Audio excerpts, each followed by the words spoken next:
Hi, my name's Cheri. Welcome to my Stampin' Up! Studio. I've been on vacation, and while I was on vacation, I would think of, I'm going to do this with this set and this with this set, and so many ideas, and I didn't write any of them down. And so today's the first day back in my studio, and I was like, yeah, I don't remember any of those, but I did get my paper pumpkin while I was gone, and I did know a couple of things that I wanted to try with it because I knew it was the baseball themed one. It's super, super cute. So that's where I'm going to do my introduction back to stamping this week with a paper pumpkin, which I know a lot of you are new because of the $5 special last month and you've never done a paper pumpkin before. So I'm going to kind of walk you through that part in case you're new, but then I'm also going to do I have 3 alternate cards. Of course, I've never done them because with paper pumpkin, there's a limited supply of stuff in here. And so I don't usually do them ahead of time. So we'll see how we go as I do them. So when you got your box, you want to be reminded that if you just did the $5 sign up, that you'll need to go back and make sure you get next month's because it's super cute. It's the expressions in color, and it will coordinate with our expressions in ink and artistically inked stamp set. I do have a class for that coming up. That paper has gone on back order, and the stamps are actually on back order too. Hopefully those don't stay on back order long because I need those for my class. But if you're interested in taking an online class that goes with next month's paper pumpkin, there's a link on my website on how to sign up for that.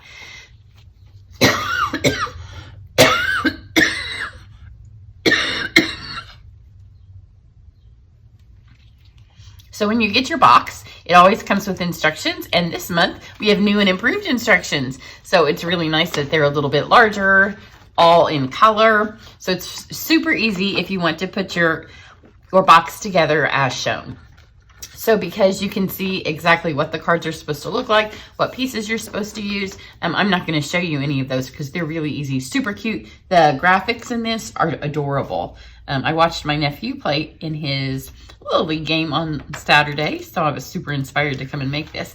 Then with this one, you get some dimensionals, you get some white twine, you get these fun little embellishments, you get some double bubble.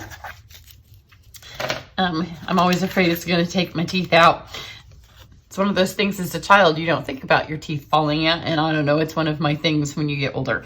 Then you get this really fun set of stamps. Again, the graphics huge, they stamp really well.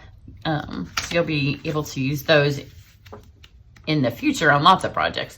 Then you have the envelopes. I didn't know if they were all the same. I haven't looked at all of this. You have your envelopes, and if you don't use your envelopes sometimes, you can save it and take this piece of paper off and then use the other piece for white cardstock. And then we have the 3 different graphics of cards. These 3. I'm going to make an alternate project with each of those. I am not using any of the punch outs as intended. I may use them for some cardstock color because when I do my alternates, I like to jazz them up a bit, but I don't want to have too much other stuff, especially if you're new this month with this one that you'd have to add. So you have those. Then you have your glue dots, and you have this little thing. These are to stamp your names on, like brother, dad, mom.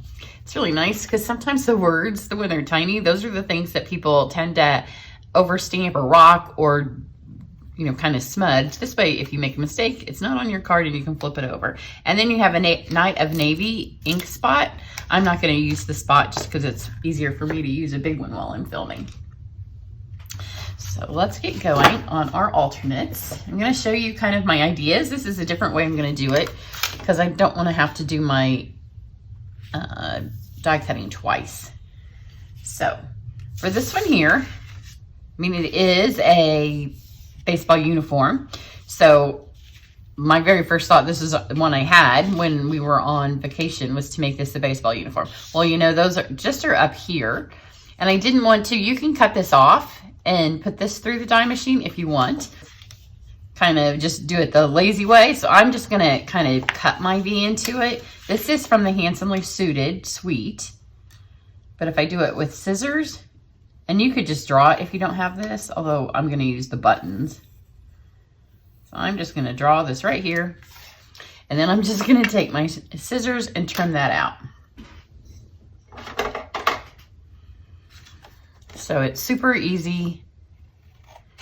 especially if you are giving this to a child, like if I give it to my nephew. They're never going to know that you used this scissors instead of running it through your machine.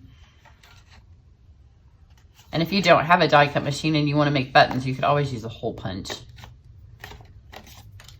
So there we go. That's good enough for our little thing. But this does, because it cuts a full shirt, and obviously baseball uniforms don't go like that. So then I'm going to take, this is one of the strips. I'm not quite sure what it's for, but it came out of the pop things. I'm going to make red buttons, which buttons are probably white on a baseball uniform. It's been a minute since anybody in our house has played baseball. And then this back here, I'm going to add, so it kind of adds a little bit of highlight. So there's two ways I can do this. I'm just going to do it the quick way. So I'm just going to cut this in half. And then I'm going to add some adhesive. And then that way it'll look like he has a shirt on underneath. So just take your adhesive.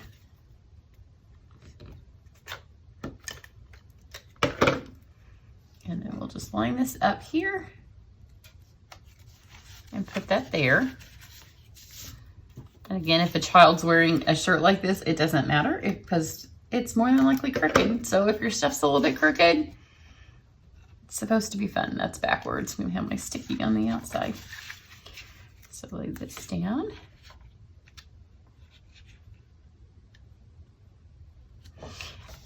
So now we have a fun little V here. I did stick it up there, we got it. Flip that around. And then any place you can see up here, it's kind of taller than my card, so it wouldn't go in an envelope, so just trim those off.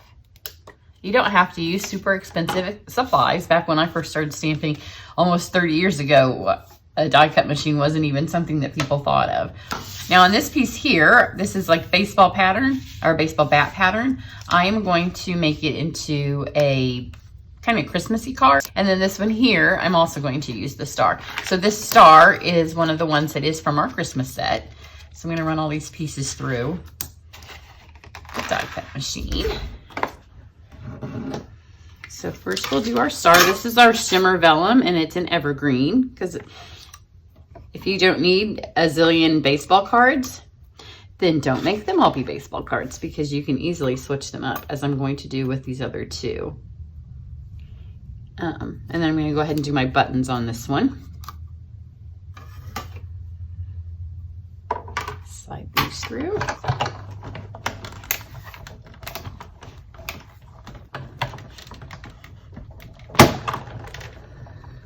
So there's two sizes of stars, and I used the smaller size on our Try It class. So if you're in my Try It class, you're going to get some beautiful stars on one of your cards. So I've got my buttons.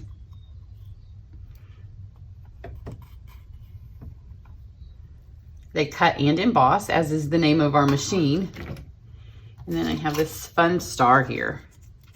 So you can see it cuts out these different patterns, which we'll work with those in a second on our card. And then this one here, I'm going to put the actual card in. And then I'm going to take just the star outline. I'm going to line it right up here.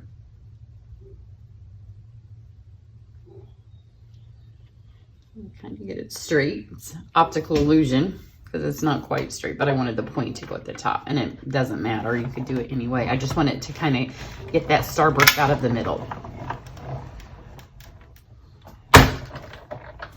Okay, so now that's all the die cutting. Now we can put all three of these cards together. I'm going to go back to my uniform, just because those buttons are tiny and I don't want to lose them. So the glue dots that come in this kit are actually perfect for adhering the buttons. But I haven't opened mine, so I'm just going to lay them all on here. And you just pick up a little bit of adhesive.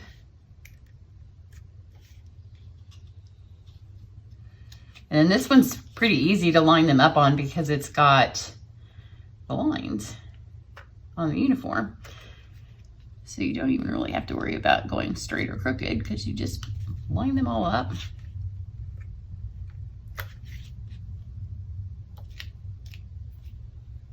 And I haven't added any paper to this one. This was everything that came in your kit, so you don't have to add anything. And again, if you don't have There will be close-up pictures on my website, so you can see these have button patterns in them. But if you don't have that and you want to make this similar shirt, just draw a V and then just get a paper punch, a hole punch, and cut some circles out to be your buttons. Or you can buy the Handsomely Suited Suite, or the bundle.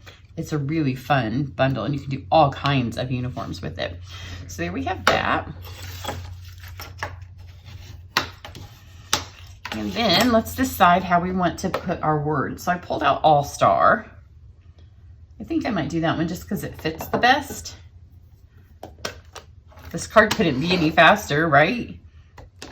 And this is just the navy, which is the color that comes in your kit. I'm just using the big one just because it's easier to film with a big one. So now we have an all-star uniform. Super easy. Didn't require anything additional if you use a hole punch. So there's our first one alternate project. And that way you have all of the other pieces left, and if you just get some white cardstock, then you can use all of your die cuts on those. So now we have this, which is super fun. Use this to kind of press that down. And then I'm going to take the dimensionals that are in your kit, and I'm going to add some to the back of this.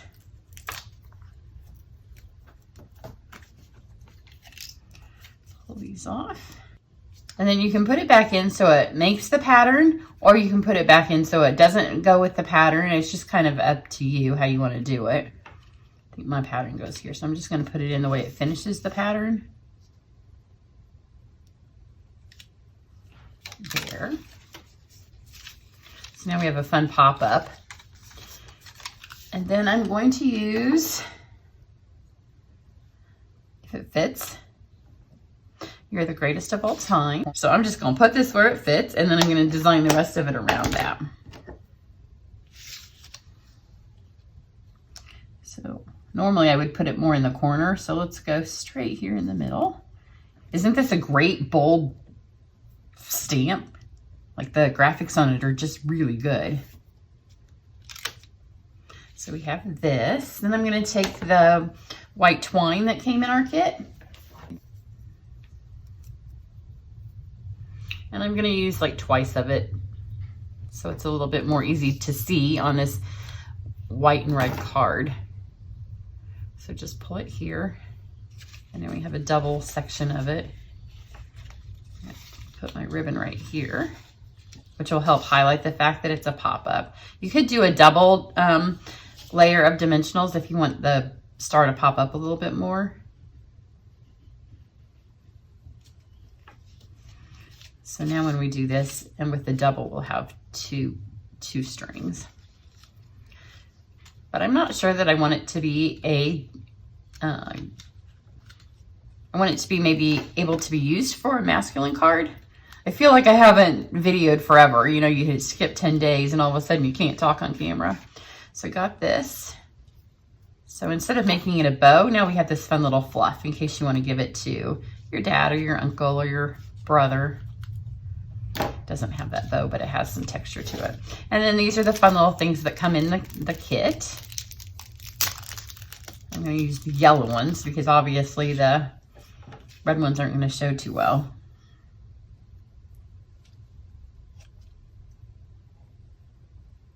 And again, these aren't shiny or anything, so they just add texture, so it fits fine if you're using it for a guy. I'm just going to kind of randomly do them. And then we have a fun little pop-up. I like this paper. So there's our second. Now let's do our Christmas version. And I may go get a Christmas stamp. Sentiment over there so we can see what it looks like with that. So press this down. See how it looks like a tree? Christmas tree. So we have this, and these all pop out. So I'm a fan of leaving some in, so if they don't fall out easily, I don't want them to fall out in the envelope. But like these are kind of stuck in there, so if some stay, I like that, especially on the metallic papers. And I have my fun little desk vacuum. I thought, oh, it might not be charged. you plug it into the computer to charge it, and I left it sitting on my desk while we were gone. And that sucks up all those. And then I'm going to take the star, poked all those out, cleaned up my mess. I did go get a Christmas stamp, so edit some things here because I decided I really do want this to be Christmassy. So you have this. Then I'm going to use glue dots just because they're on my table. But if you have, you'll have the little glue dots that came in your thing. These are just packaged differently and a little bit bumpier. The ones that come in Paper Pumpkin are nice and flat. So let's just add one glue dot here. And that's plenty to hold the vellum. Now on this one, you want to be careful because I left some of the pieces in. And you want to make sure, my cat's growing. What's wrong, babes? That you get that you don't just have the glue dot on the pieces that might pop out. Otherwise, there's nothing left to hold your star on. It's got that, and now I can take a couple more.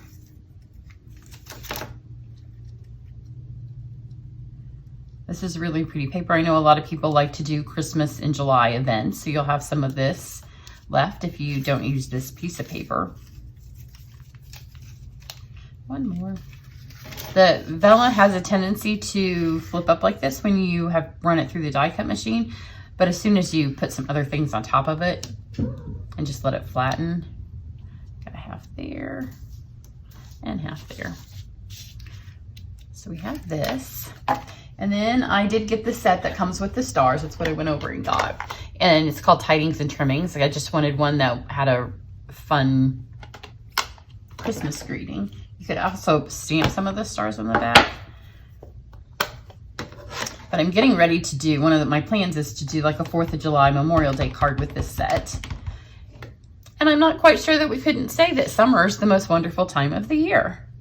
So it doesn't necessarily have to be for Christmas because pretty much summer is a pretty dang good time of the year. So you can put these on and have a fun card, or you can get some other embellishment. So I'm going to go, because I want this to be kind of a muted Christmas card. So these are our champagne basic rhinestones. And they look really pretty with this color combination.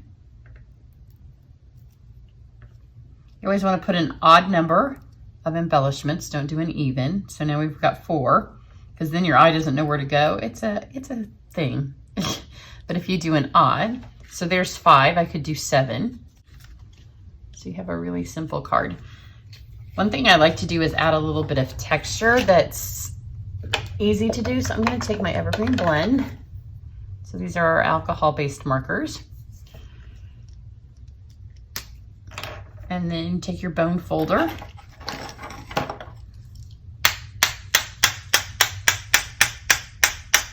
Just give that a little bit of splatter. It's not bad for your blends. It just gets ink out a different way. We do this at all of my in-person events.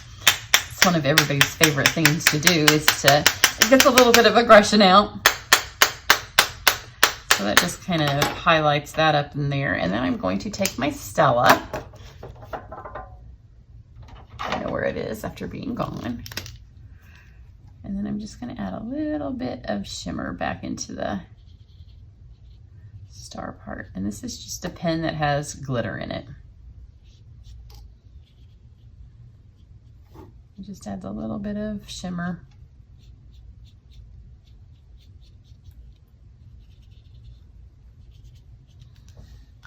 So there we go. If you have a lot of men, or you do, I know a lot of people make Christmas cards and for businesses, this would be perfect because it's flashy, but not too much. So let's look at our 3 alternatives. We have this one, we have our little pop-up, and then we have our fun little shirt. So if you're interested in subscribing to Paper Pumpkin and you haven't before, then visit my website and I will put the link into this. If you got the $5 special, you'll want to make sure that you have extended it to get next month's, because now you've seen how much fun they are. So everybody have a great day, and I'm going to try to get my creativity back and come up with a new video. But I also have to record 12 videos this week for my upcoming class. So those are already created. So I think when I start going on that, I'll get my mojo. Everybody have a great one. Bye.